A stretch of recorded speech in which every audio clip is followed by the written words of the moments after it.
Alright guys, welcome back to the channel, and in today's video, if you guys are having any issues with your stock fan or any of the stock wiring, I'm going to show you guys exactly what to check to get it back in working fashion in no time. So let's get into today's video.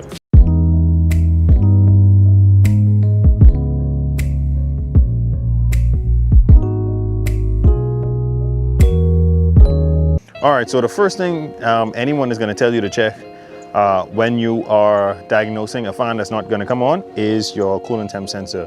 If you can unplug it, which is pop the connector off of it, and then your fan just kicks in, that means you might have an issue with the sensor itself not telling the computer what the actual temperature of the motor is. But if you unplug it and it still doesn't come on, the next thing you want to check is going to be this black box right over here, and it houses a 30 amp fuse, and all this is for the low speed for your fan. So if you have any issue with your low speed, you might want to check to make sure that this fuse is good. Even if this fuse is good, you want to check to make sure this connector is good as well, to make sure the power is flowing through this junction box and working properly. Most times when people have issue with these fans not coming on, what they end up doing is they go in here like I did and change their CCRM. Pretty much it houses a bunch of relays for your vehicle, like for fuel, ignition, stuff like that. So when you're having fan issues, people just run and they change that and think that's going to fix their problems. Also, what you want to check is check to make sure your fan is actually working. So I stripped back some of my wires and ran a direct lead to the battery, and my fan was coming on. So I know it wasn't my fan that was the issue.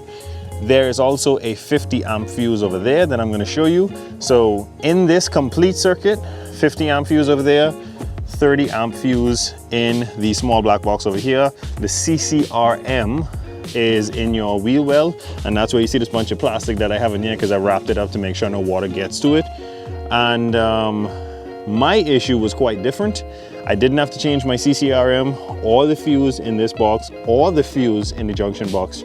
The actual issue was when the fuse was sitting in the fuse box, the prongs that hold onto the fuse, they began to grow a gap. So I had to squeeze them tighter and then insert a little bit of wire to make sure that the fuse sits snug on those connectors, and now my fan works without any issue. All right, so like I said, my issue was different. My issue was in this fuse box, and if you guys can see, there is a 50 amp fuse that's closest to your motor right here, and this was having a connection issue. I had to wrap some wire up in there, pinch the connector, and once I got good connection on that fuse, I was good to go. All right guys, and there you have it. That is how you check any fan system on any of the 94 to 2004 Mustang GTs. If this video helped you guys out in any kind of way, make sure to like, share, and subscribe, and I'll catch you guys on the next one.